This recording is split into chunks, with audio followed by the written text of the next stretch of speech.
Hello, everybody, and welcome to another episode of Swampy Comics poll previews. We're going to be going through the stuff that I'm going to be picking up this Wednesday, this week of October 15th, 2025. And yeah, let's just take a look and see what I'm excited for.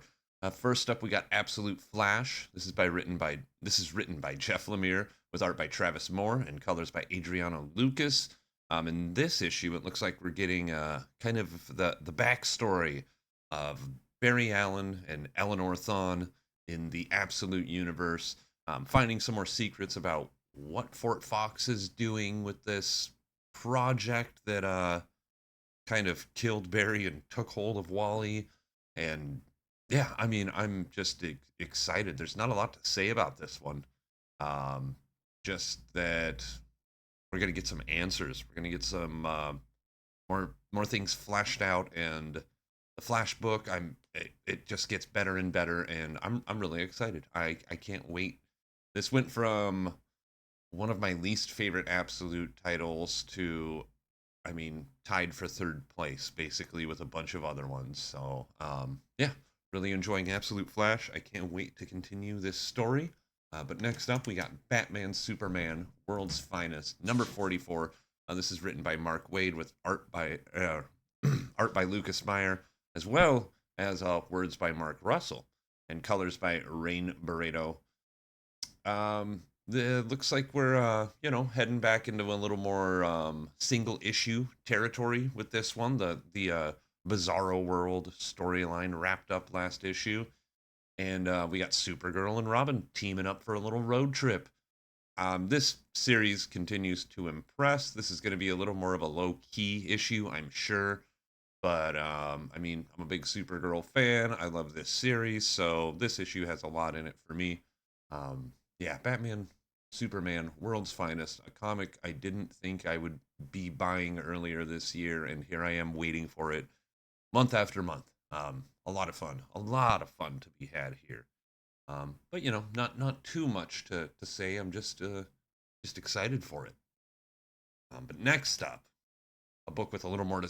I got a little more to say about this one. Captain America number 4.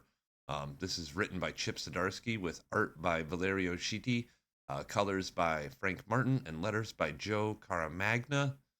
And oh boy, I mean, just boom, boom, boom. One, two, three. The first 3 issues of this series have kicked total ass, and I really like where we're going here. I really kind of like attempting to update Cap's origin for the sliding timeline that Marvel seems to hold on to. And yeah, I think it's really cool to get David Colton as another Captain America, who he's probably gonna be a U.S. agent, if you asked me about it. Um, but yeah, just being in Latveria and dealing with Doom is totally badass.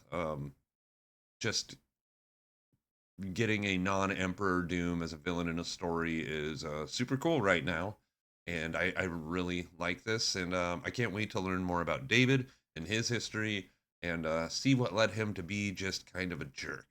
So yeah, Captain America number 4. It's good stuff. Cannot wait for it. Up next, we got Godzilla Destroys the Marvel Universe. This is by writer Jerry Duggan.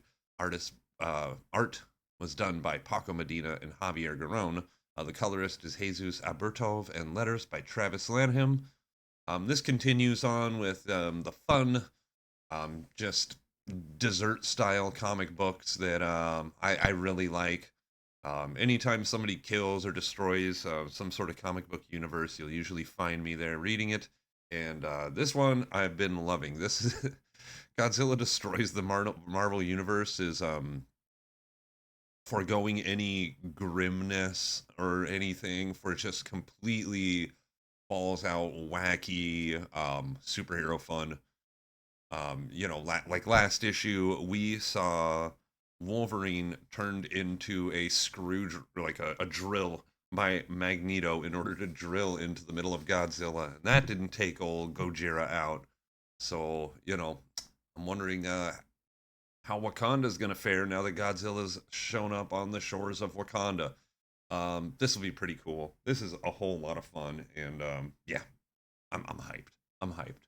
I'm hyped to giggle and OMG through this whole damn thing. But next up, we got Crypto, the Last Dog of Krypton, issue 5. This is bringing a close to Ryan North's Crypto series that I've really liked. This comic made me cry 2 times, and I'm not afraid to admit it because this is good, wholesome storytelling without. I mean, there's some dark moments in this. Not like, grim, dark, hide the family moments, but definitely just, oh, we're getting real here moments that I didn't expect from this book, and I just love it. I'm glad that Crypto's gonna have a trade out there after this is done. Yeah, I have a feeling we'll be hearing about this one through the years. Just like remember Crypto? That was pretty good. Yeah, because I love this. I love this. This is by writer Ryan North with art by Mike Norton and colors by Ian Herring. And I can't tell you how excited I am to get to that happy ending that I knew was coming the whole time. So super hyped. Speaking of super hype, New Gods number 11, written by Ram V with art by Dennis Cowan and Evan Cagle, and inks by Anthony Fowler Jr. with colors by Francesco Segala. And oh man, this one's bittersweet because this is the penultimate issue of Ram V's New Gods Maxi series, and I absolutely love this book. Um, I can't wait to see what everything is ramping up to. It's all just it's all just converging into a big epic blowout. I can't wait to see the fate of Kamal. I can't wait to see our heroes hopefully save Kamal. Um, and I can't wait to see what old Doomcrow Metron has been tugging the strings on this whole time. Like, what is Kamal's purpose gonna be? Is he gonna be taken by Apocalypse? Are the new Genosians gonna take him in? Um, it's really cool. It's really cool. Um, we're gonna have a brand new God character full on after this series, and I'm here for it. I'm super hyped. On top of that, I mean, Evan Kagle's art. I mean, just look at the cover here. Look at the cover here. Look at the lines in space. Look at all those source language symbols up there, and just man, oh, what a triumph New Gods is. I'm really hyped for this. I'm really hyped. Um, Here's one that I say I'm hyped on a lot of books because I'm picking these and I'm gonna pick stuff that I'm excited about more often than not. This one is a big question mark. We're jumping back into the Age of Revelation, and this is Rogue Storm number 1. This is by writer Marewa Ayodele. Let me try that again. Marewa Ayodele. There we go. And Roland Boshi with I just said the credits. So weird. Let me start this again. It's written by Murray Ayodele, art by Roland Boshi, colors by Niraj Menon, and letters by Travis Lanham. I got through it. There we go. But Rogue Storm, yeah, it looks like Rogue and Storm, possibly chasing each other around. Um, yeah, I don't know. I don't know. Age of Revelation is weird. It's throwing characters in a lot of weird places and seemingly randomly. But I'm okay with that stuff. And yeah, this should be interesting nonetheless. Rogue and Storm are always two of my favorite X-Men growing up. So to see them in a book like this, kind of going head to head, I'm okay with it.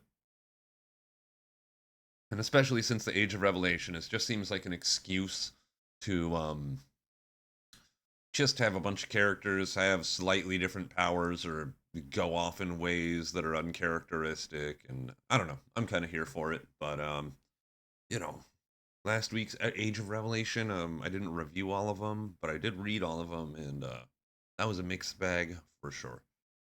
But nonetheless, Rogue Storm should be pretty cool. Yeah, love Rogue, love Storm. Want to see him fight, and hopefully become friends by the end. But anyway, moving on to Superman Unlimited #6. This is by writer Dan Slott, with art by Raphael Albuquerque and Mike Norton, and colors by Marcello Maiolo. And in this one, we have the Cobra Cult infiltrating the Kryptonite Kingdom, and it seems, yeah, Superman's in for it because he's currently in the Kryptonite Kingdom in a protective suit, but I don't know. We'll see how well that holds up for him. Um, yeah, this series, I don't know. I might drop it after,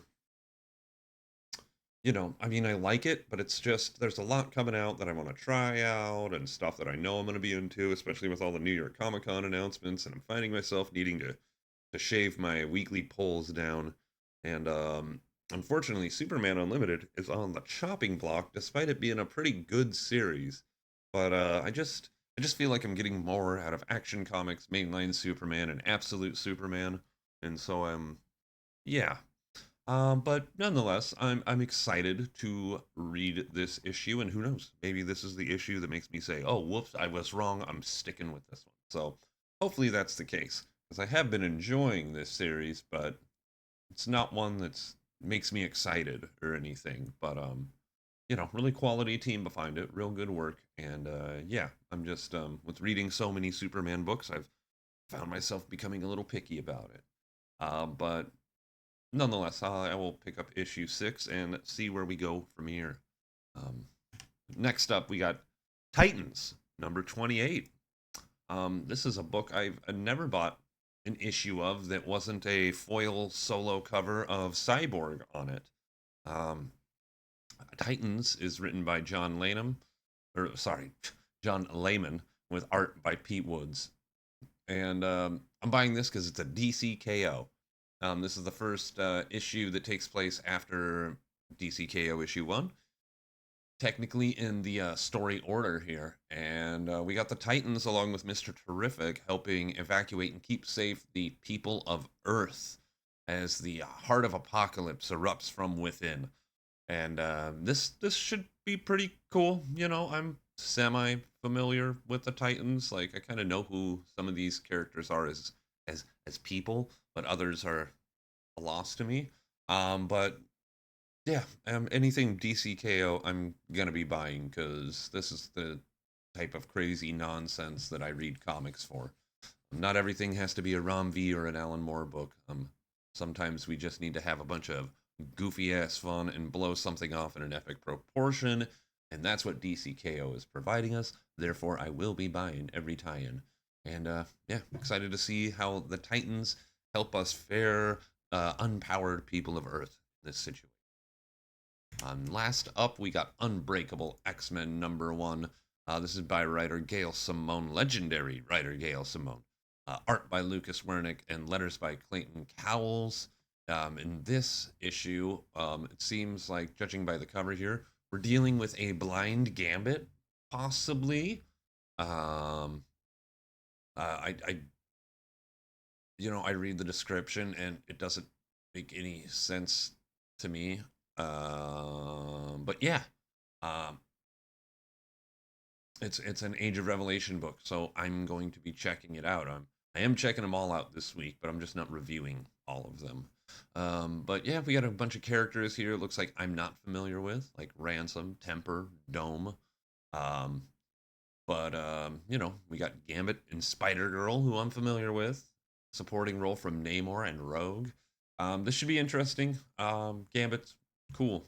He's always been cool. Always will be cool. So hopefully, and undoubtedly, I'm sure Gail Simone's going to do him justice.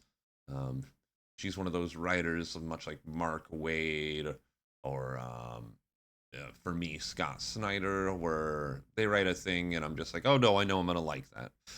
So yeah, really excited to check out Unbreakable X-Men. This is probably the Age of Revelation title that I'm most excited about this week. Yeah, so super stoked to see where we go from here. And that wraps it up. Yeah. Those are my tabs, and yeah, there's nothing left in the slideshow, right? Oh, back at the Absolute Flash. Yep, that wraps it up. So thanks for watching. Please stop by later in the week where I will be throwing these comics into the Guy Gardner tier list. But until then, if you could like and subscribe, that'd be rad. Leave a comment below. Always love to chat. And until then, thank you for watching, and please keep reading.